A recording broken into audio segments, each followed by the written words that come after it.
Hi, for today's video is how to make money on Spotify. So how do you make money on Spotify? There are several ways to make money on Spotify. As a musician or artist, you can earn money from streams of music on Spotify.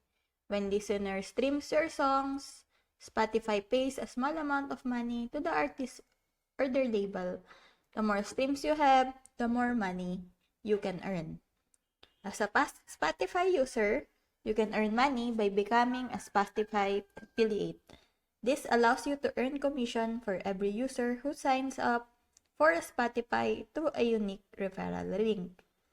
As a Spotify user, you can earn money by participating in Spotify playlisting program.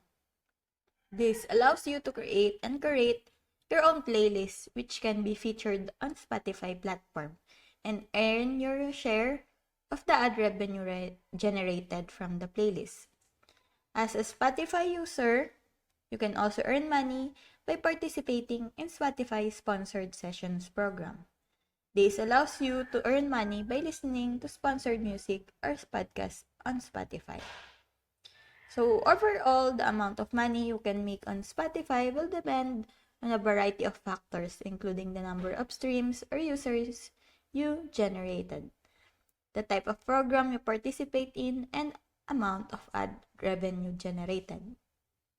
So that's it. I hope that this video helps. If you have any questions or comments, kindly put it in the comment section below. And if not, don't forget to subscribe and like.